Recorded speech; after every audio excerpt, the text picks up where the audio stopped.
Good afternoon, good evening, ignorant millennials. How you guys doing? I'm your host, Kat. I'm not rolling alone. I'm not riding solo. I'm joined by a beautiful lady on my right. But before I allow her to introduce herself, I just want to tell you guys, don't forget to subscribe, like, comment, share.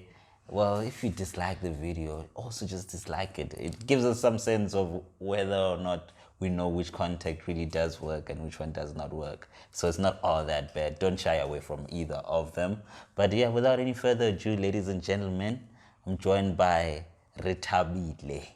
I'll allow her to introduce herself, but many of you might know her or recognize her face from her bio there on Twitter. Rethabile, how you doing? I'm well, thank you. I hope all is well on your side. All is well. You are here, so. Thank you for inviting me. Thank you so much. Yeah, so Rethabile, please tell us about yourself. Who is Rethabile? And yeah, how did she become famous? It's the famous for me. Well, Rethabile is a young, I believe, vibrant. So you could say that I'm a humanitarian. Is that how we can? Yes. Is that the word? Yes. Humanitarian. Yes. We'll add philanthropy to your life. God bless your wallet. I'm 25 years old, originally from the Vaal Triangle, but now based in Johannesburg. Okay. All right. Yeah, when you say Vaal Triangle, I'm gonna detour a bit. Like, what is this? What is a triangle in the Vaal Triangle? I want to understand this triangle. Is there a triangle? Is the river triangle? Or what's a triangle? No. It's the way the towns are situated. Should I call it towns? I don't know. English. Because we have Vereeniging. Yeah. We have Vanderbilt Park. Yes. And then this is always debated. Then we have Sasolburg. I know a lot of people are going to say, yeah, but Sasolburg falls under Free State. Yeah. But if you look on the map, Vaal Triangle consists of Vereeniging, Vanderbilt Park, Sasolburg. So it's the three areas, and when you look at them from the map, they form your triangle. Oh, so does the river flow through all three of them? I want to understand why they chose I have that. to think. I know Three Rivers has the river going. Yeah. Vanderbilt definitely. Sasolburg, if you are going through Vaal Park and that you're going over that bridge, there's still a river. So we could say that it goes through. Okay. I had to think because Three Rivers falls under Vereeniging, by the way. So, Okay. yes. Okay. All right.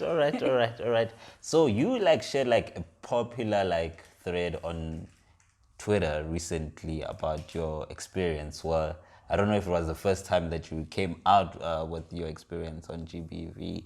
So do you mind, for somebody who has not seen any of your threads and who's not aware of what recently happened to you, if you are open to discussing that, if you can take us back to what actually happened and so forth? Okay. I shared my thread based on my experience with gender-based violence. I was engaged to be married. Yes. Happily in love.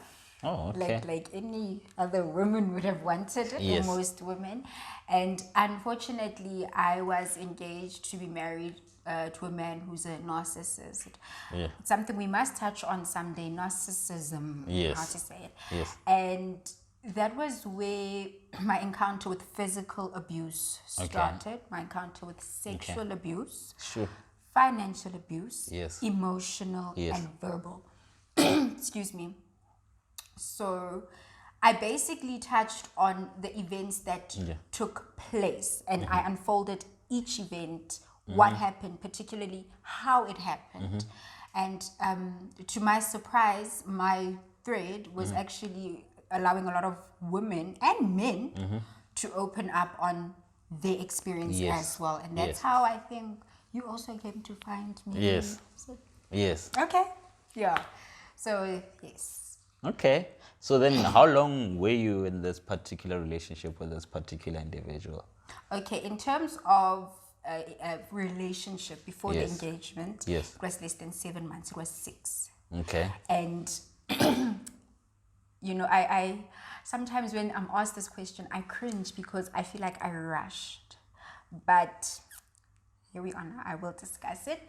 It was 6 months before the engagement. Yes. And then I got engaged. It was October, November, and then I left, I will tell you now, I think it was April when I cut the whole thing off. Okay. So it was quite... It was brief, very brief. It was very brief, but the engagement felt very long. Yes. It was brief, but it felt like my whole life. Okay. Sure. So that means it was a very traumatic experience for yourself. Extremely. And my son was already born. Okay. And that's what made it even more difficult for me, because now I've got this little person who is seeing all of this happening.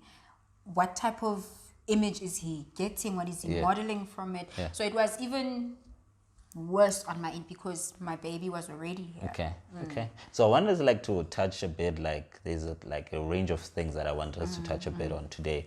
So what for you, one of them would be like the first signs maybe.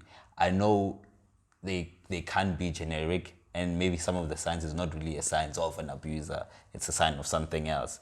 But for you, what were some of the things or the first thing that you picked up that, did you at any point think that this guy, before he actually laid a hand or physically or sexually abused you, was there anything that, like, was there any moment you think you thought he was capable of that, where you saw a sign, and what was that sign?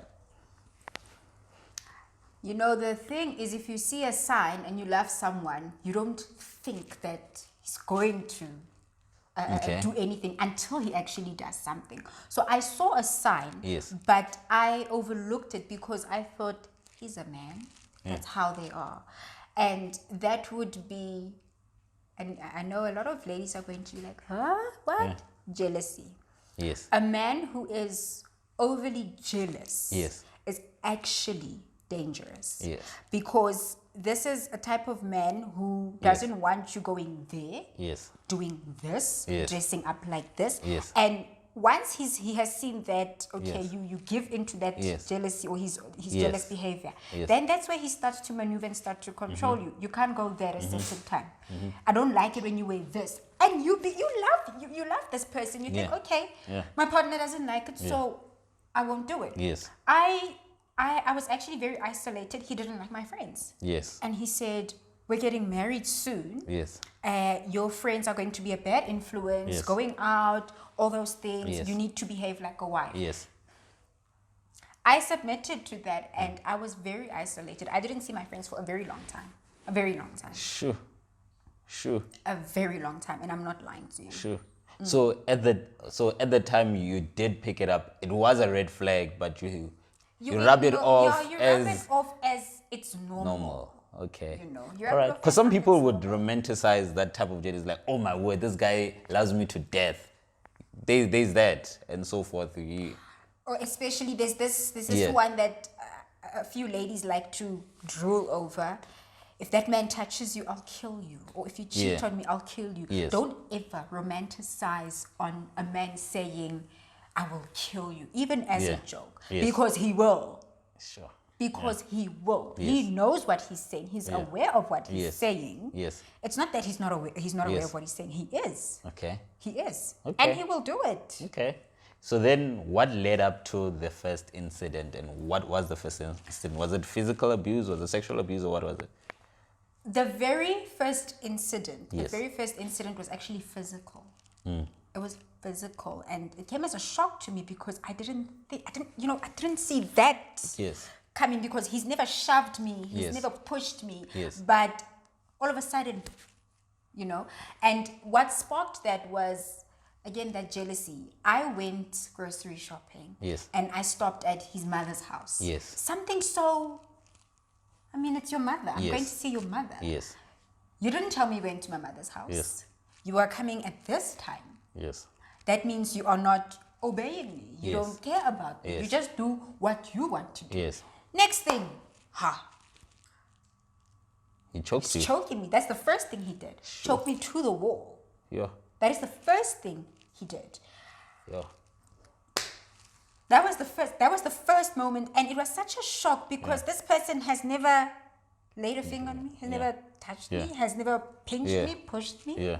And I thought to myself, and then, Yes. and the worst part for me, and I never forget this, every time I have to talk about my situation, I always remember this one in detail.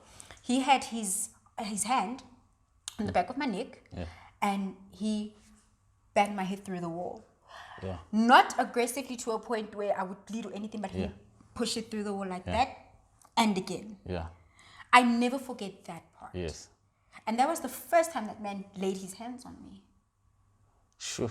No physical sign, but there was, those verbal signs. So it was nothing that I suspect you're cheating. Not that that is a, you get what I'm saying, but there's nothing else that he said from his side of the story that he says led up to that moment from him. Well, on that particular moment, it Yes. was because I went without telling him where I was Yes. going, which was to his So- mom. That your cheating part came after I forgave. And that's where the sexual part came in. Oh, okay. It eventually came on where he says, you are cheating on me. And he would believe I'm cheating with somebody we just saw now. Yes. Like if I see you at the door there, Yeah. oh, hi, askis. Yes. Jolale. Sure. So what do you think made him have this inferiority complex of himself? I don't want to particularly direct it to my scenario or my situation because I think it's very broad and it also needs to be addressed with a lot of sensitivity without trying to offend anyone. Yeah.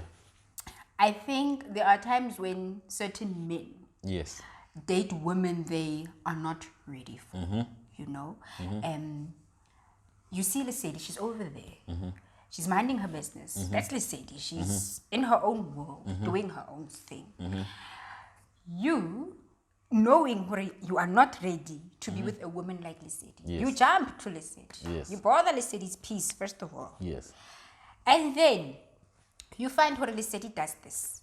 And then it offends you Yes. because she's a woman. Yes. Lesedi does that. Yes. Lesedi tswaka five saying, Yeah. lo namela Gautrain wa towel.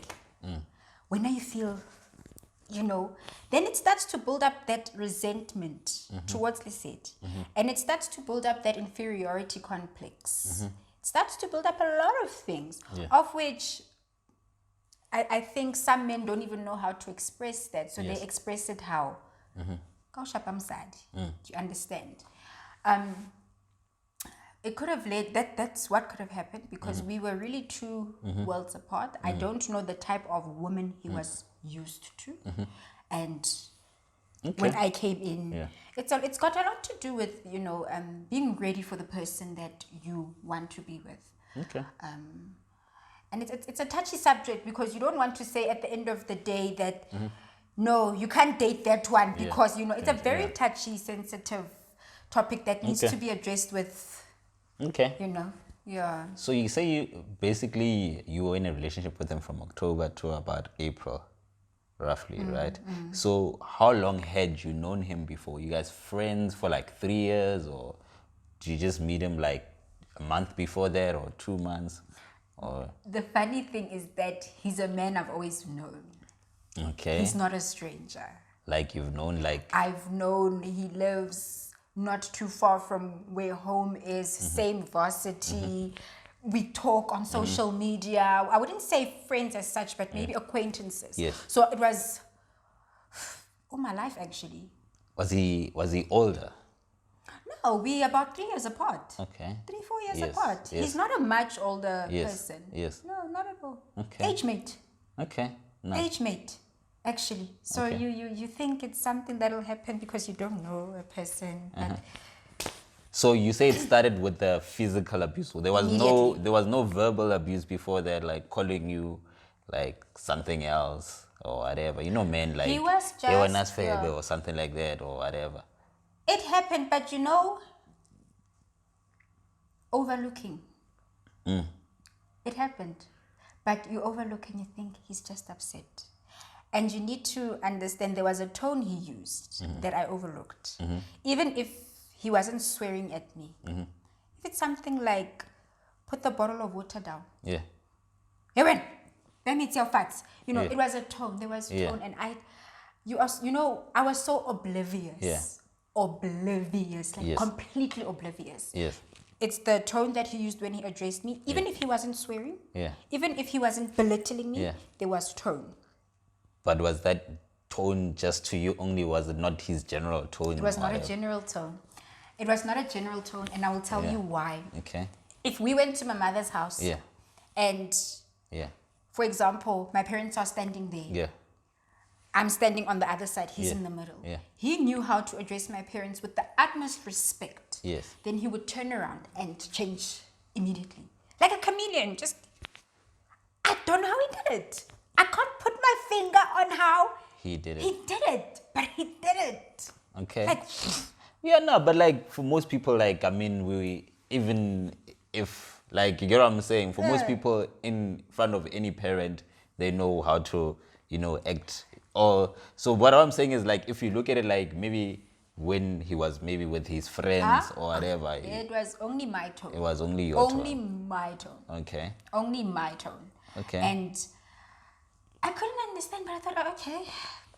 Yes. That's how it is. Okay. Of which I think that's why I have such a, I've got a tough, how do I put it? I've got my love-hate relationship with marriage, because my first one was very, you know, but yeah. Okay. So topic for another day. So then what happens after the first incident? Did you tell somebody what happened? Did you just cry alone? And what happened? Like, so that happens, do you guys forgive each other? Like, he apologizes, like, then it's like, oh, okay, cool, I understand, it was a mistake, you didn't mean to, or whatever. Just as you put it, it was a mistake, I didn't mean to, I love you. And I forgave him. Just like that, I forgave him, and I told him, I understand, it was my fault, I should have told him that I'm going to his mother's house. So you see already now I'm, do you think, warming in that way, which you are my man, so I have to. And you think that have to maybe comes from, maybe, I don't know, do you have seen somebody within your family or friend who was in an abusive relationship, and you thought, you know, your mind was conditioned to maybe, or you know when they say like marriage is tough, you were like, this is that tough they're talking about when they say it's tough. I just thought that's the tough they talk about. I've never witnessed anyone in my family go through this or what I went through. I actually grew up in a very loving home. My parents are still together 44 years. My sister's now been married for, I'm the late little baby. So she's married for 25 years, I think now. My other sister, 26 years. So I come from a family where there is love. I don't know how don't ask me what happened to me, how I thought what I was seeing is love, when I know exactly what love is supposed to be like. Okay. I've never seen it happen to my family. I just thought maybe the tough times that they don't show me is that maybe. Okay. So then what happens? When does the next incident happen? Next incident was the sexual one. Okay. Where we went out for dinner. Yes. Look, you know, as much as we were worlds apart in terms of personality and all that stuff, but he was quite a spender. Yes. He's lavish. I love you. I'll do that for you. You know, took me out for a very fancy dinner by the river, because I mean, Val is, you know. So he was a groot man. He's a groot man. Yeah. Literally. Yeah. Literally.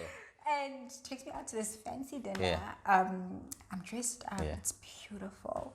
And a man stares at me. Okay. A man that I don't even know stares at me. Which probably happens all the time. I mean. And that man stared at me, and I remember so well. My man said to me, that man's looking at you. I said, okay. He asked me, do you know him? I said, no, I don't know him. Why is he looking at you so much? I don't know why he's looking at me so much. You are with him. Wow. Okay. Then you are having a sexual relationship with him. I wasn't quite sure. I wanted to use another word, but yes. You're doing that with him. And that whole dinner, there was silent treatment. Anything that I said, or baby this, baby that, do. So that's another form of abuse. Actually, silent treatment is not a way to solve any problem. I don't know why we normalize silent treatment. Silent treatment is here. I know, I acknowledge that you are feeling a certain type of way, but because I feel you are wrong, I'm going to just push you to the side and not explain why I'm the way I am. Okay.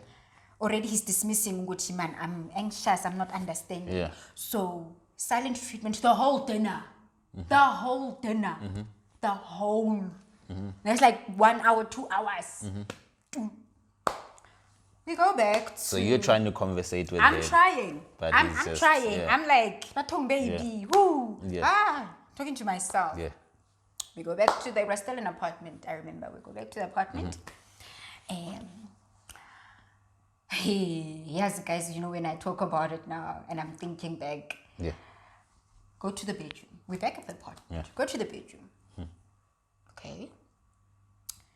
He's locking the door, the main door, in the bedroom, closes the door, switches the light off. Locks, huh? Actually, it was yeah, I've got the, because it's 2 dinner nights, but now I'm talking about the first one. I just remembered now. We'll get to the sexual part now. Now this one dinner night, okay, lights off, door locked, take off your clothes, strip naked. Baby king, shut up, strip naked. Takes out his belt. He's going to give me 10 lashes for the man who looked at me. And with every lash, I must count. Sure. So it's 1. So you must do the counting. I must do the counting. And I remember so well that the 5th lash, I don't know if he was really aggravated, but the 5th lash was so painful. I begged him to stop. And he says to me, if you beg me to stop or if you interrupt me, I'll make it 20. Oh my word. I'm naked. Stark naked. There's a belt on me. Sure. I sucked it in. I sucked it in until the 10th one. Sure. By the 10th one, I was gone.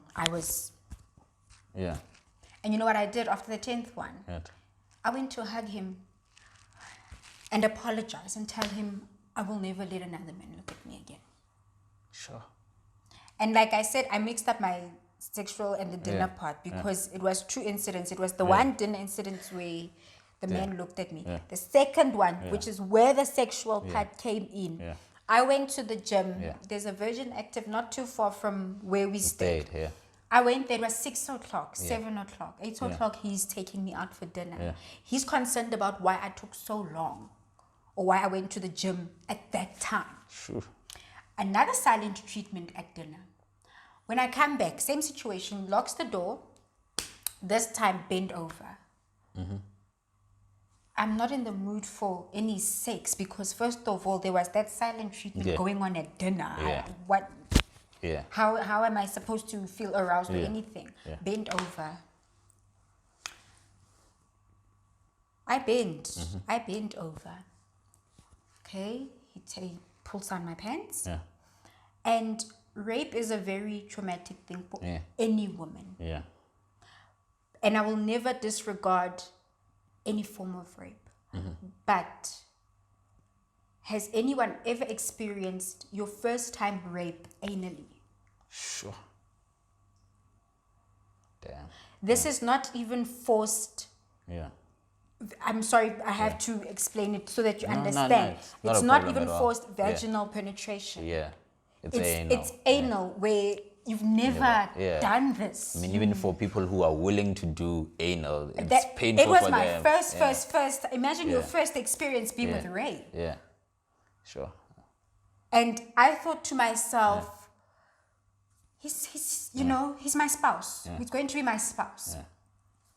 I can't do anything about it. I can't tell anyone. I can't phone anyone. I'm going to say he's your man. Okay. So, to those 2 experiences, let's go back to the one after the lashes. Were there any bruises or anything on you? On my lower thigh, my thigh here, and on my buttock. Did you try to cover them? Oh, sorry. No, let me no, check. I mean, it was here. So Yeah. anyway, I just wore Yeah. just pants, Yeah. but he saw them. Yeah. He saw them the next morning, and you know what he said to me? Good. You see what happens when you misbehave. Sure. He saw them. Yeah. I had those bruises. He saw them. Yeah. Life. Yeah. He says, "Oh," he's not even remorseful. It's Yeah. like, "Oh, look at that." Yeah. That's what happens when you misbehave. Yeah. Okay. Oh, that must have been something else. So then, after the second one, what happens? Does he now apologize also, or just continues as normal? You know, abuse is a strange thing. Your abuser stops apologizing, and then you start apologizing. Okay. That's how it works. The one who's been violating you knows that if I apologize, she's anyway going to forgive me. And he already knows, or she in this case, because gender-based violence anyway can he or she. Your perpetrator already knows what team you're going to give in.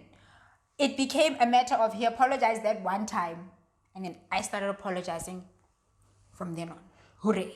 But did he give the sense of feeling or that he enjoyed himself after? Oh, he enjoyed himself. Yeah. He was blank. Of Blank. He doesn't show any emotion. You don't know whether he feels. Yeah. Well, he doesn't look guilty. Yeah. But he doesn't show whether there was pleasure in what he did. He's Yeah. just. Sure. And that was a very scary thing for me because you don't exactly know what the person's thinking. That's someone who's capable of murdering you because they're just. Yeah. Okay. So then, your self-confidence, what does that experience do for you thereafter? Do you now then just now feel like, okay, I just need to just give him sex, or you don't want to have sex with him afterwards? What happens? I didn't want to. But in my head, remember, I'm brainwashed at that time. Yeah. In my head, this is my man. Yeah. I'm getting married to this man. So if he asks for it, or if he comes into the bed, just give him. Did you ever initiate yourself I after stopped. that experience? I stopped. I actually stopped. And I would, on the 1-2 occasions where I initiated it, I'd have to get it out of me. Get it out of me. And the sex life was very complex. It was never the same after that. It was just never the same. So never. Would you say you pretty much were raped? Like every sexual encounter after that was rape, if we look at it, because you yourself were not a willing party to it. Yeah, you're making me think now that actually it was. Because I took it as that one time was rape, the other is just me and my husband. Yeah. Me and my husband. Yeah. But when you mention it in the sense of I wasn't willing, Yes. you make me realize how rapey it actually was and how consistent it was. Yes. Because you weren't willing, it was more of an It obligation was more or of like an duress. obligation of, let's do this. Yeah, or maybe fear of what would, Especially fear. Yeah. What happens if I don't give him Yeah. sex? Yeah. What happens if, Yes. Yes. I was very non-sexual during that time. Okay. So, I mean, you mentioned that if he had a problem with you looking at, of other men looking at you, so what impact did that have on your friendships? Do you have any male friends? They were cut off. They were cut off. They were cut off. Okay. They were cut off. Even cousins were a suspicion. Cousins were a suspicion. Any male around me, the only male who was supposed to be around me was my dad, my son, and him. Sure. Male colleagues was another thing as well. Yeah. It was another thing. If I didn't answer my phone at work, who were you with? At work. Hi, bro. You're working. Yeah. I'm telling you. Yeah. Sure. So then, what led to the moment where did you eventually speak out to this particular problems you were encountering to somebody, or did they see the signs that you seem like you're abused? That's why I asked earlier that were there any marks that was something that somebody could see, like, what's going on, Rethabile? Nobody saw anything. Literally nobody suspected anything. But my mom, mothers. Yes. Mothers are they're like real gifts from God. Yes. My mother could sense something was wrong, but she couldn't put her finger on it. Yeah. She couldn't say, I see signs of abuse or signs of this man is doing this. Yeah. She just said to me, are you sure you want to get married? That was all she asked me. Are you sure you want to get married, particularly to this man? She had that sixth sense that something is up, but she can't put her finger on it. And because my mother was that way, I started opening up. I sat down. I remember so well. I sat like opposite her, and I cried. I cried, and I said, Mama, I can't do this. I can't do this anymore. And that's when I started breaking it down to my mom as it is that this and this and this and this and this is happening. And we told my dad, but we omitted some parts from my dad. Why? Because, hey, not even we, but my mom had this fear that it can really go so much out of control if your dad knows exactly what happened. Out of fear that your dad's anger might lead him to do something else. Something else. So we told my dad, but we would omit here and there, So my dad doesn't exactly have a full story of what happened. He knows that there was something of this, happening. And I remember I asked my parents, please call the uncles. Can they call off everything? Everything. You're still staying with him at that time when this was Yes, happening? I was just visiting, Okay. And my dad does the calling of the uncles because it's he calls my uncles, and my uncles viewed it as just a couple's dispute that can get resolved. But remember also, my dad doesn't know the full story. I don't blame them for thinking that way because my mother and I were omitting. So did he know of the physical abuse? He didn't know of that. He just knew of that the sexual. Did he know? He just knew that this person speaks a certain way to me. Did this with my money. We didn't go too deep into anything.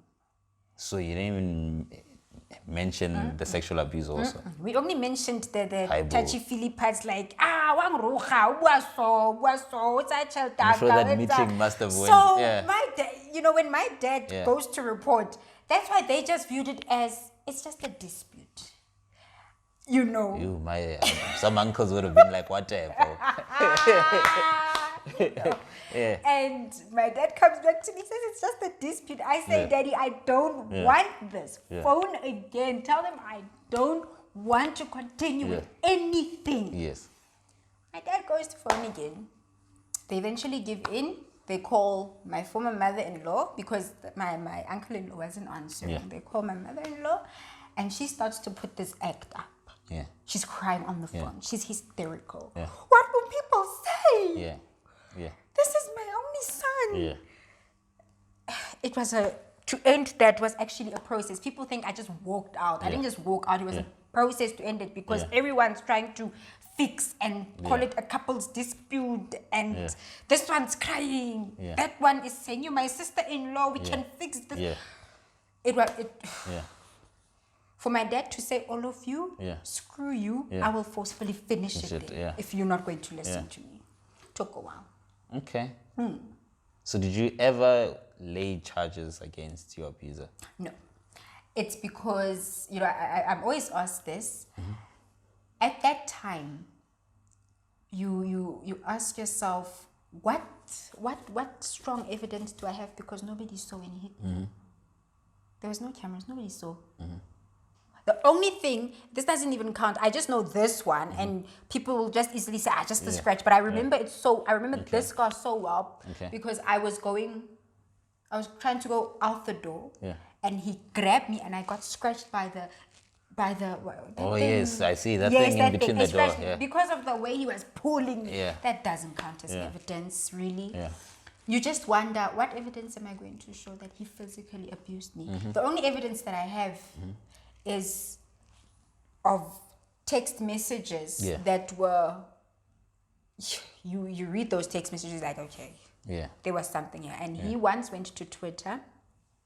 I luckily kept also the shots as evidence where he publicly defamed me. And he called me all sorts of names. Is this on his real account or a burn account? His real account. And then he later deleted the stuff, but I still have it. Yeah. You just think to yourself, is my evidence strong enough to say, can I build up a case with this, you know? And time passes. By the time it's like a year, the thing has lapsed. And you just think to yourself, what can be done? The justice system is not even on our side. It's not on our side. What strong case do I have? He did it, yes, but what strong case do I have? Who watched? So I never... If I were to open one now, it would only be based on what I have, which is telephonic evidence. What is it going to do? So, but did the sexual abuse happen more than once? Yes. Considering when you talked to me and you mentioned that I was having sex feeling obliged, meaning it was a discussion, basically we discussing rape. I feel that personally it was more than once. Okay. All right. And you are enlightening me. I'm learning even from you. Okay. You know. Okay. So then, were you not scared of defamation case against you? Because that's typically what most rape survivors and abuse survivors are, like a fear that like I didn't lay a police charge, therefore they will sue me for defamation or what do they call it? Cease and desist or whatever. Yeah. Remember, defamation is a very difficult case. Yeah. It's a difficult case because I talk about my abuse. Yeah. But I've never mentioned any particular name. Oh. You see. So it's very tricky for, not even in my case. Yeah. If for example, Lesedi was abused, just an example. Yeah. Lesedi writes about it, but Lesedi doesn't mention the name, surname. Yeah. You only know that he lives there, but you can't really pinpoint that it's him. Yeah. What's solid? Oh, okay. It's a tricky case because you're going to get to a lawyer and you're going to say, this one's accusing me of this. Yeah. The lawyer's going to come back to me. Did you accuse this person of this? Where's his name? So I'm very careful with how I thread around it. I'm very, very careful with how I thread around it. And look, I mean, if he ever comes back and says, yeah, I know you wrote this about me, then it means he's admitting that he did it in any case. If it wasn't about you, you wouldn't be here telling me I wrote about you. Then you're admitting you did it. It's, anyway, you have to be very careful. But I know with some women, they really need to show that this person did that to me. You guys, your public figure did that to me. And I understand. I will never shame or shine a woman for, showing, saying this one or Bakang did that to me. They want to let the world know that this person did that to me. Okay. Okay. So, yeah. Sure. It was quite a heavy, heavy experience that you had to endure. It is, but... So, I don't know. I'm just going to ask a few ignorant questions that generally the public ask when it relates to these type of things and whatever. You let me know whichever ones you're uncomfortable with answering and so forth. So my first one would be, do you feel that from the guy, or whatever, that the possibly... particular one? Yes. Yes. Or even just generally, all rapists or abusers, there is an underlying mental health condition that they have. I do. Do you feel that is the cause of their behavior? I think it's part of the cause, not the complete cause. I think it's just part of it. There is we call it a mental disorder, which I addressed in the beginning, narcissism. Yes, it's a word I struggle to say.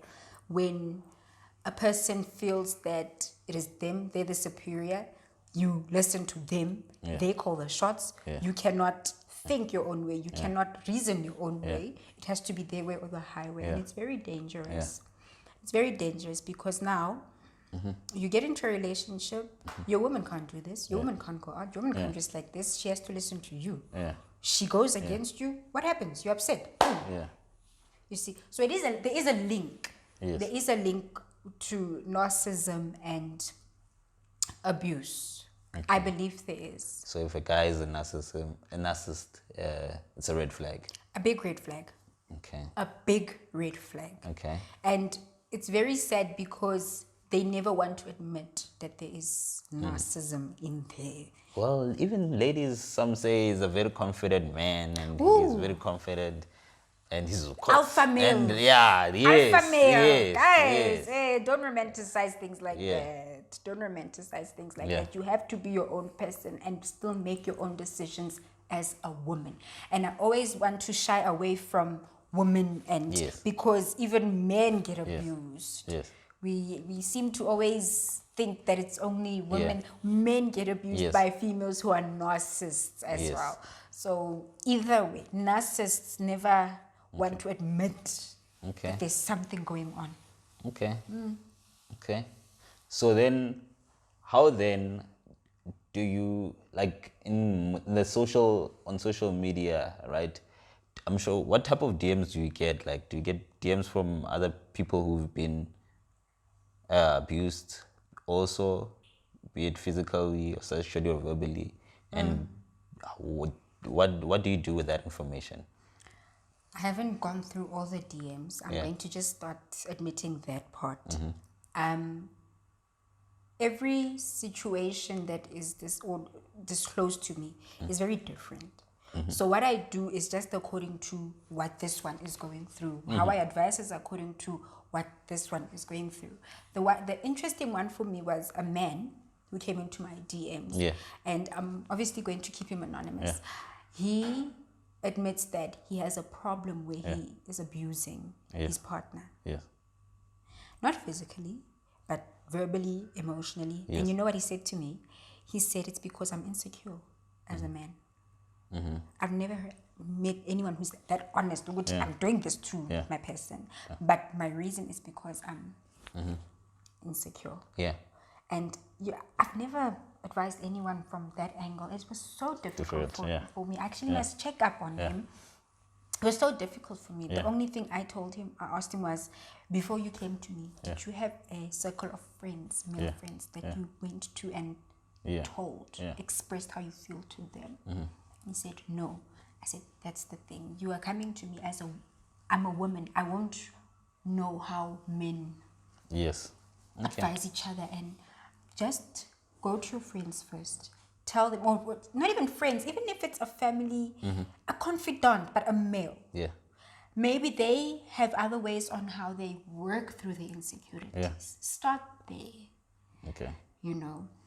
And I feel so horrible because you know what? That's where we ended it off. But I get so busy. I really do get so occupied. I really do. And I must actually follow up on how it ended up, because for me the fact that he's admitting that's step one. That's a man who wants to stop, or is on the way already to stop whatever he's doing already. Okay. It was a unique thing for me. I've never. I was like, Okay. how do I handle this now? Okay.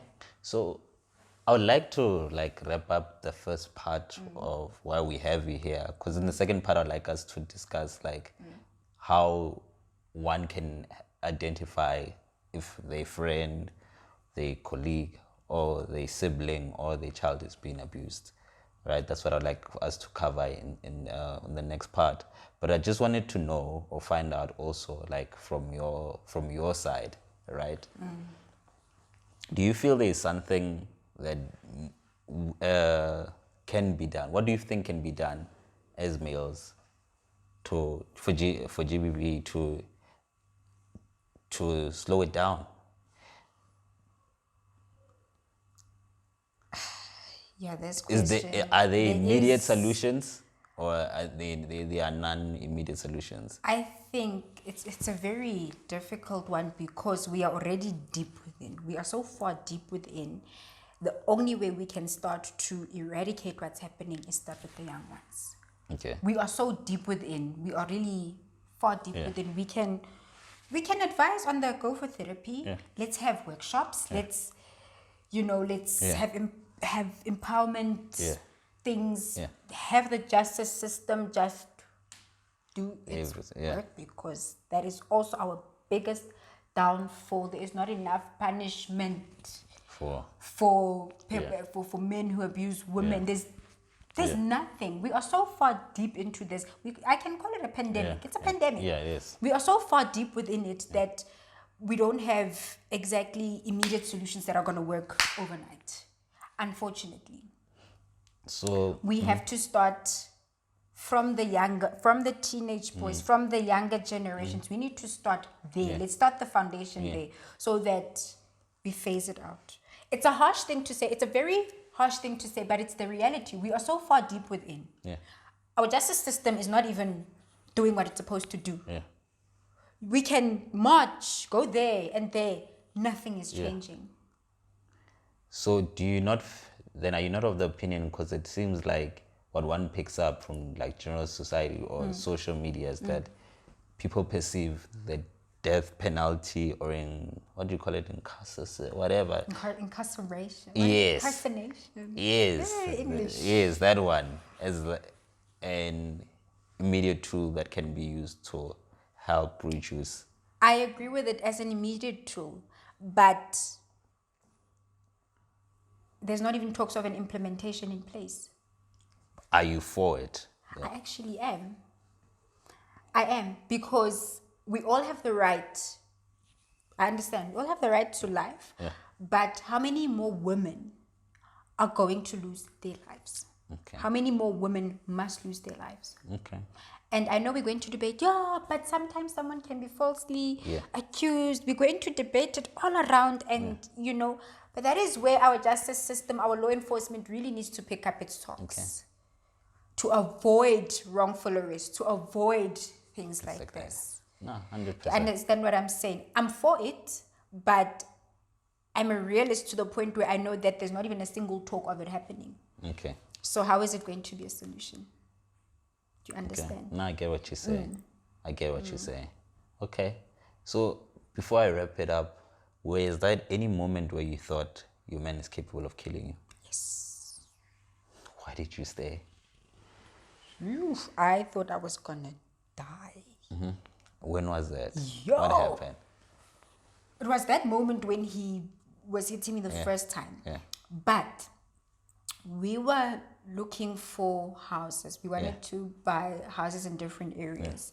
And for some reason, he always wanted to choose. It was 4 estates. But particularly, I remember Blue Saddle Estate. It's rocky. It's a nice place, but Imachafo. You won't even think of it. You won't even see it or know it. It's in nobody's sight. Okay. He would always choose estates where, guys, where nobody can see. It sent shivers down my spine, because it made me wonder, why don't you want people to see where we live? What are you doing? What are you planning? Yeah. Why are you choosing a house that's at the corner and then it's just mountains and then the next house is there? Okay. Yeah, that was when I felt that he was on a mission, that he was going to do something. Yes. That was actually when I felt like this man is going to kill me and he's going to bury me when nobody can find me. Okay. Sure. And what did you do about that? About this, what I felt. Yeah. I left. Okay. I left. That's when, when I spoke to my mom, it was after everything had happened, even the choosing of houses, after everything had happened, that's when I spoke to my mom and I said, I cannot. Okay. I cannot. I left, and like I said, it wasn't a one-day thing where I just decided. It was a combination of events. It's a combination of events before you actually leave someone you're going to marry. Okay. Okay. Now, ladies and gentlemen, ignorant millennials, this is the end of this part of the interview. But from us, this is it. We out.